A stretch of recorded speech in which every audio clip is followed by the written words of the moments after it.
Mining start होने वाली है। हमारे बहुत इंपॉर्टेंट एमओयू साइन हुए हैं यूएसए के साथ। आपने देखा कि हमारे पड़ोसी ममालिक के ऊपर जो है वो 50% टैरिफ को भी बढ़ा दिया गया। माशी तौर पे बहुत सारे होराइजन हैं जो ओपन हो सकते हैं। इसराइल की रुकनियत को मुअत्तल करना, इसराइल को खत्म करना, जो पाकिस्तान का स्टांस है कि हमने तो इसराइल को एज अ टेरिटरी नहीं माना, आप उनके साथ अपने ट्रेड को खत्म करें। कतर में इसराइली हमले के खिलाफ इस्लामी मुल्कों का सख्त मौक़िफ़ सामने आ रहा है। इसराइल के अक़वाम मुत्तहिदा में रुकनियत मुअत्तल कराने के लिए मुश्तरका कोशिशों का अज़्म किया गया है। आलमी बरादरी से भी मुतालबा किया गया है कि इसराइल के खिलाफ एक्शन लिया जाएगा और उसे मज़ीद हमलों से रोका जाएगा।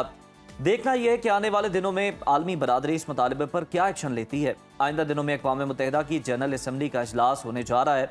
तमाम बड़े मुल्कों के रहनुमाओं ने खिताब करना है और सवाल यहाँ ये पैदा होता है कि इस मौके पर मुस्लिम ममालिक को इसराइल के खिलाफ कोई मुश्तरका और मुतफ़िका हिकमत अमली सामने लानी चाहिए, या फिर पहले की तरह सिर्फ अब बयानबाजी की हद तक ही जनाब महदूद रखा जाएगा, यानी नशिस्तन गुफ्तन बर्खास्त। ऐसे ही है। और मेल मुलाकातों का भी सिलसिला जारी है। वज़ीर आज़म शहबाज शरीफ आज से 3 मुल्की दौरे पर रवाना हो रहे हैं। वज़ीर आज़म आज सऊदी अरब पहुंचेंगे, जहां उनकी सऊदी वली अहद शहजादा मोहम्मद बिन सलमान से मुलाकात तय है। फिर सऊदीया का दौरा मुकम्मल करने के बाद वज़ीर आज़म जो हैं बरतानिया रवाना होंगे, जहां उनकी वज़ीर आज़म की बरतानवी हुकाम से मुलाकातें मुतवक्के हैं।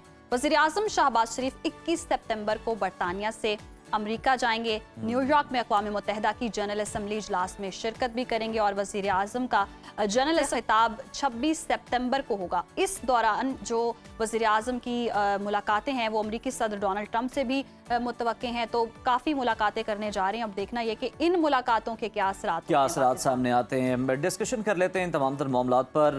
IR एक्सपर्ट एडवोकेट सिद्रा सदोज़ई साहिबा हमारे साथ मौजूद हैं। वेलकम टू सुनो पाकिस्तान। सिद्रा साहिबा, ये कहिएगा कि वज़ीर आज़म आज से 3 मुल्की दौरे पर रवाना हो रहे हैं।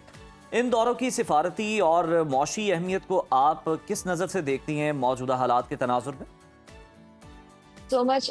देखिए, मैं कल देख रही थी जिस तरीके से जब सऊदी वली अहद से पीएम की मुलाकात हुई है तो उसके अंदर बाकायदा तौर पे एक इनविटेशन दिया गया था जिसमें बाकायदा कहा गया था कि आपसे अगली मुलाकात अब रियाज में होगी। तो उनका वहां पे जाना, आप ये तो सब जानते हैं कि हमारे स्ट्रेटेजिक और माशी पार्टनर हैं सऊदी अरब।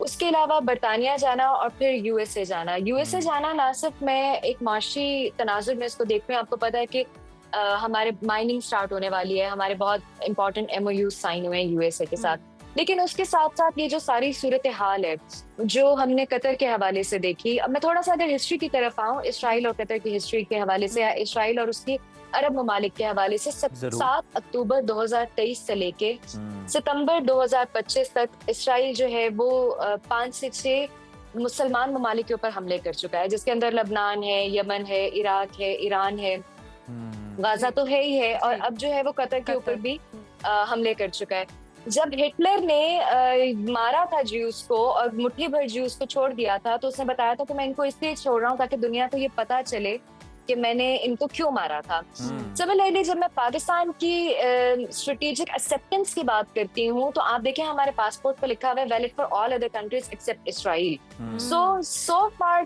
टिल नाउ, आज दिन तक हमने इसराइल को एक्सेप्ट नहीं किया। और मेरा ख्याल है कि एक बड़ा क्लियर मैसेज है। हम हिस्ट्री को भी अगर उठा के देखें कि अब हम ये बताने के काबिल हैं कि हमने आखिर इन लोगों को एक्सेप्ट क्यों नहीं किया। जहां तक प्राइम मिनिस्टर के दौरे की बात है, माशी तौर पे तो चूंकि आपने देखा कि हमारे पड़ोसी ममालिक के ऊपर जो है वो 50% टैरिफ को भी बढ़ा दिया गया।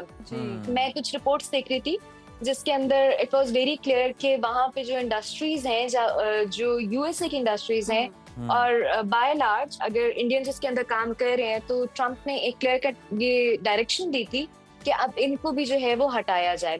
तो माशी तौर पे बहुत सारे होराइजन हैं जो ओपन हो सकते हैं। हमारी यूथ जो यहाँ बैठ के बाहर के लिए काम कर सकती है, उसके लिए बहुत ज्यादा होराइजन्स ओपन हो सकते हैं। इस सारी सिचुएशन में हम देख रहे हैं, जैसे कि आप बता भी रही हैं, कि बहुत सारे मौशी तौर पर फायदे भी हासिल हो सकते हैं। सऊदी अरब के साथ ताल्लुकात तो हमेशा से पाकिस्तान की खारिजा पॉलिसी का, लेकिन सऊदी अरब तो हमारा एक बरादर मुल्क है। सऊदी अरब के साथ तो वो एक अनशेकेबल किस्म की, मैं दोस्ती नहीं कहूंगी, मैं इसको कहूंगी कि वो उनके साथ तो हमारे हमेशा से बरादराना ताल्लुकात रहे हैं। सऊदिया ने तो हर मुश्किल वक्त में आके, चाहे वो किसी भी किस्म की, चाहे वो जंग के हालात हो, सैलाब के हालात हो, या जलजले हो, कोई आफात हो, तो सऊदीया ने हमेशा एक बहुत कॉर्डियल बरादराना ताल्लुक हमारे साथ रखा है। हमारे बहुत बिल्कुल सी सिद्रा, आप अवाम सही कह रही हैं कि पाकिस्तान से सऊदीया के उठा साथ देखें हमारे कि दोस्ताना वो नहीं बल्कि बरादराना ताल्लुकात हैं, हमेशा से रहे हैं। this is what I'm saying. आगे अगर हम बरतानिया की तरफ हाँ जी, देखें तो बरतानिया में जो होने वाली मुलाकातें हैं, आपके ख्याल में पाकिस्तान को किस नौयत का फ़ायदा हासिल हो सकता है? अगर हम इस चीज़ को भी मद्देनज़र रखें कि बरतानवी वज़ीर आज़म की और केयर स्टारमर की और इसराइली सदर के दरमियान जो मुलाकात हुई थी, उसमें बड़े वाज़ेह अल्फाज में बरतानिया ने कतर पर हमले की मजम्मत भी की थी और कहा था कि हम फ़लस्तीन को तस्लीम भी कर लेंगे। तो इसमें पाकिस्तान के लिए क्या बेनिफिट है? फलस्तीन को तस्लीम करने की बात बरतानिया ने अगस्त में कर दी थी, जब इन्होंने वहां पे गाजा की पट्टी पे अपनी एक आबादियां बार फिर बनाने दोहराई की बात उन्होंने। की थी और जो कि उन्होंने कंस्ट्रक्शन भी शुरू की थी। तो वो तकरीबन 3,500-4 हजार जो घरों की तामीरात हैं, उसके ऊपर ना सिर्फ बरतानिया ने, यूरोपियन पार्लियामेंट ने, इवन आपके जर्मनी ने, ऑस्ट्रेलिया ने, इन लोगों ने, इन ममालिक से भी फलस्तीन के तस्लीम होने की बात हुई थी। अच्छा, बरतानिया की जहाँ पे मैं लक्समबर्ग बात ने तो करती हूँ, कर आप भी देखिए कि लिया। बहुत सारे हमारे स्टूडेंट्स हैं जो कि यहाँ से बाहर जाते हैं। बरतानिया जाना उनके लिए एक ईजी एक्सेस है, उनको जो है वो माशी तौर पे फायदा होता है, क्योंकि वो अदर देन स्टडीज बहुत सारे वर्क आवर्स अवेल करके अपनी फैमिली को सपोर्ट कर सकते हैं, अपनी एजुकेशन को सपोर्ट कर सकते हैं। तो हमारे पास बहुत से वीजास की पॉलिसीज को नरम किया जा सकता है बरतानिया के साथ ऑन द टेबल टॉक। बहुत सी वर्क पॉलिसीज को नरम किया जा सकता है। जो बच्चे बच्चियां यहाँ से किसी भी सूरत में बाहर कमाने जाते हैं या बाहर जाके सेटल होना चाहते हैं। सिमिलरली मैं कल परसों एक रिपोर्ट देख रही थी कि यूएसए में भी और बरतानिया में भी दे आर सेंडिंग बैक कोई भी स्टूडेंट्स हैं या कोई भी ऐसे लेबर्स हैं कि जो वहाँ पे किसी भी डॉक्यूमेंटेशन के अप डाउन होने की वजह से उनको वापस भेज रहे हैं। So there must be and there will be, हमारे उनके साथ बहुत स्ट्रेटेजिक मुआहदे हो सकते हैं, हमारे उनके साथ दफाई मुआहदे हो सकते हैं। ये तो हो गया कि ट्रेड को हम ताल्लुकात enhance के कर बहुत सकते सारे हैं। फायदे हो सकते हैं और आलमी सतह पर हम देख भी रहे हैं कि हमारे ताल्लुकात बहुत मजबूत हो रहे हैं, जिसके हमें फ़ायदे भी मिल रहे हैं।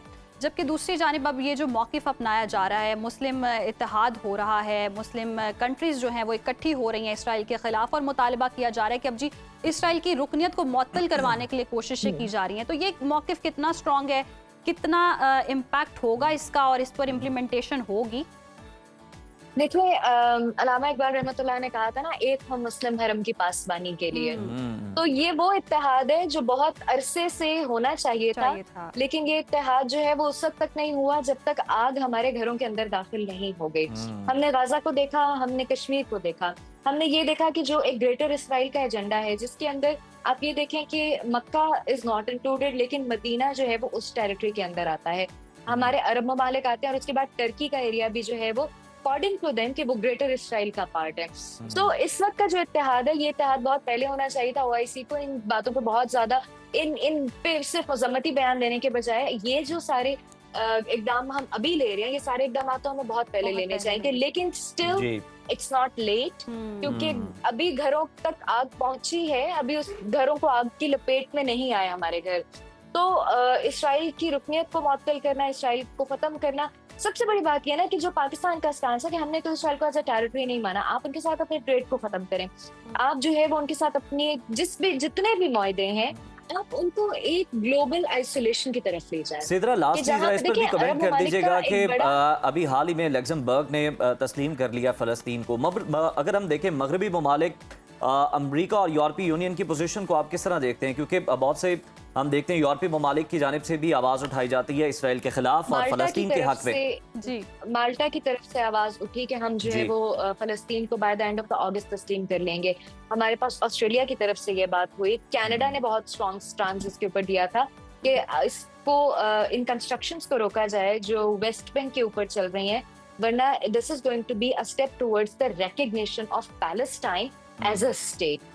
तो इस वक्त जो है वो जो 7 अक्टूबर 2023 से लेके जो सारी यहाँ पे मजालिम चल रहे हैं और जिसकी लपेट में बहुत सारे बाकी अरब कंट्रीज भी अब तक आ चुके हैं। ईरान एक बहुत बड़ी एग्जांपल है। जो आपके मीडिएटर्स हैं, दोहा के ऊपर अटैक करना एक बहुत बड़ा, देखिए ये एक खुल्लम खुल्ली बदमाशी है और ये this is totally against the international norms. ये इंटरनेशनल लॉ के खुल्लम खुल्ली खिलाफ वर्जी है। आप किसी भी कंट्री को 2-4 सिचुएशंस हैं जिनके अंदर अटैक कर सकते हैं। बिल्कुल इसराइल की जानिब से खुल्लम खुल्ला खिलाफ वर्जी की जा रही है और अब हम देख रहे हैं कि मुस्लिम कंट्रीज का इत्तेहाद सामने आ रहा है। सिद्रा साहिबा हमारे साथ ही, बहुत शुक्रिया आपके वक्त का।